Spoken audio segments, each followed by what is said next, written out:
Pemirsa, usai ditunjuk Presiden Prabowo sebagai Menko Bidang Politik dan Keamanan AD Interim, Menteri Pertahanan Syafri Samsudin melakukan koordinasi dengan sejumlah pejabat utama di Kemenko Polkam Selasa siang.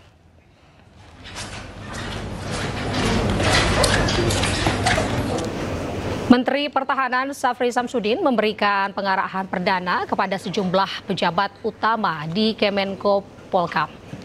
Syafri mengatakan akan meningkatkan dan juga memperkuat peran para deputi yang akan membantu dirinya dalam beberapa bulan ke depan. Syafri juga menyebut dirinya saat ini merangkap sejumlah jabatan, yakni sebagai Menteri Pertahanan dan Ketua Harian Dewan Pertahanan Nasional, serta Ketua Tim Pengarah Penertiban Kawasan Hutan.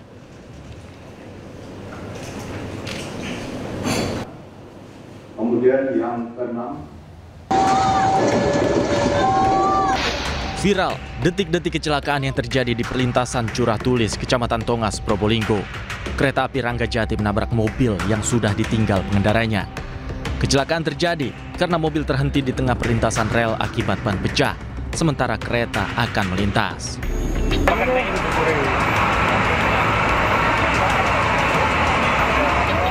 Kebakaran melanda 3 rumah di kampung padat penduduk Sidosermo 3, Surabaya, Jawa Timur. Kobaran api semakin membesar, bahkan api merambat hingga ke 2 rumah yang berada di samping lokasi. Beruntung pemilik indekos bersama dengan penghuninya berhasil menyelamatkan diri. Diduga api berasal dari korsleting listrik.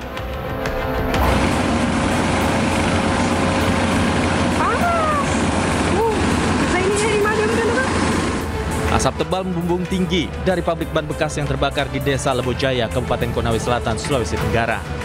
7 unit mobil pemadam kebakaran dikerahkan ke lokasi untuk memadamkan kobaran api. Akibatnya, 1 orang karyawan pabrik ditemukan tewas karena terjebak kebakaran. Tim Liputan iNews melaporkan.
Pemirsa, mantan Menteri Keuangan Sri Mulyani melakukan serah terima jabatan kepada Menteri Keuangan yang baru, Purbaya Yudi Sadewa. Dalam pidatonya, Sri Mulyani menyampaikan permohonan maaf dan berterima kasih atas kerjasama serta dukungan yang diberikan.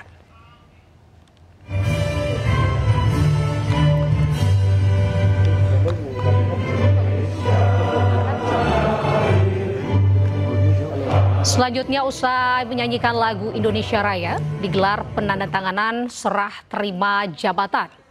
Sebelumnya, Presiden Prabowo Subianto merombak kabinetnya. Salah satunya menggantikan posisi Sri Mulyani dengan Purbaya Yudi Sadewa. Dalam pidatonya ini, Sri Mulyani juga menyampaikan permohonan maaf dan berterima kasih atas kerjasama serta dukungan yang diberikan. Tiada gading yang tidak rusak. Tiada gading yang tidak retak. Tiada manusia yang sempurna. Pasti dalam menjalankan amanah, ada kekurangan, ada kehilafan. Dan untuk itu saya dengan rendah hati memohon maaf. Saya ingin mengucapkan selamat kepada pejabat baru Pak Yudi Purbaya Yudi. Selamat mengemban amanat dan tanggung jawab yang sangat penting, yaitu mengelola dan menjaga keuangan negara dan memimpin Kementerian Keuangan. Semoga Pak Yudi diberikan kemudahan dan sukses membantu Presiden Prabowo. Untuk jajaran Kementerian Keuangan, saya titip untuk terus menjaga keuangan negara dan Kementerian Keuangan sebagai pilar stabilitas dan instrumen yang luar biasa penting untuk mewujudkan keadilan sosial bagi seluruh rakyat Indonesia dan kesejahteraan masyarakat Indonesia serta kemajuan bangsa. Jalankan dan lanjutkan tugas dengan amanah, profesional, kompeten, dan jaga selalu integritas.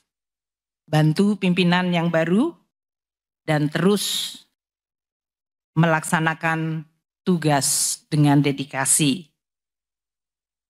Saya pamit undur diri pagi hari ini dan mohon mulai saat ini untuk kami dihormati ruang privasi kami atau ruang pribadi saya sebagai warga negara biasa. Salam sehat untuk seluruhnya dan sukses untuk semuanya yang hadir. Dan jangan pernah lelah mencintai Indonesia.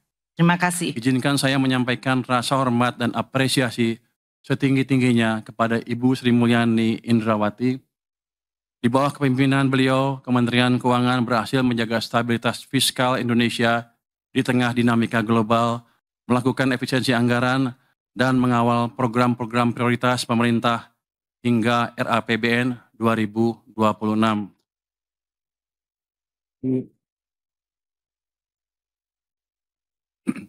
Selain itu, transformasi kelembagaan yang beliau jalankan, mulai dari restrukturisasi Direktorat Jenderal hingga pembentukan unit-unit baru, adalah fondasi penting yang akan memperkuat Kementerian Keuangan menghadapi tantangan masa depan. Integritas, profesionalisme, dan reputasi internasional yang beliau bawa telah menjadi teladan bagi kita semua, sekaligus menjaga kredibilitas Indonesia di mata dunia. Untuk itu, saya atas nama pribadi dan seluruh jajaran Kementerian Keuangan mengucapkan terima kasih sebesar-besarnya kepada Ibu Sri Mulyani. 5 menteri dalam Kabinet Merah Putih dirombak. Presiden Prabowo melantik menteri baru. Namun, Menko Polkam dan Menpora baru belum diumumkan. Demi Allah, saya bersumpah. Demi Allah, saya bersumpah. Presiden Prabowo Subianto melantik menteri baru di Kabinet Merah Putih. Mereka adalah Purbaya Yudi Sadewa sebagai Menteri Keuangan, Mukhtarudin sebagai Menteri Perlindungan Pekerja Migran Indonesia atau P2MI, dan Ferry Juliantono sebagai Menteri Koperasi. Presiden Prabowo juga melantik Muhammad Irfan Yusuf dan Dhanil Azhar Simanjuntak sebagai Menteri dan Wakil Menteri Kementerian Haji dan Umroh. Namun Presiden belum melantik Menko Polkam dan Menteri Pemuda dan Olahraga. Untuk posisi Menko Polkam saat ini dalam posisi ad interim dan belum ditunjuk secara definitif. Belum menunjuk secara definitif siapa yang akan beliau tugaskan menjadi Menko Polkam, sehingga untuk sementara waktu beliau akan menunjuk ad interim untuk menjabat sebagai Menko Polkam. Siapa itu? Hah? Tunggu nanti diumumkan. Menhan, Mas. Tunggu dulu, intinya kalau sebelum ditandatangani kan kita nggak berani menyampaikan itu. Yang kedua, berkenaan dengan Menteri Pemuda dan Olahraga, jadi pengganti Menteri Pemuda dan Olahraga kebetulan posisi sedang luar kota sehingga tidak bisa mengikuti pelantikan pada sore hari ini. Akan dijadwalkan kembali di prosesi pelantikan yang berikutnya gitu. Lebih lanjut, Mensesnek Prasetyo Hadi menjelaskan perombakan merah putih dilakukan berdasarkan berbagai masukan dan evaluasi. Tim Liputan iNews melaporkan.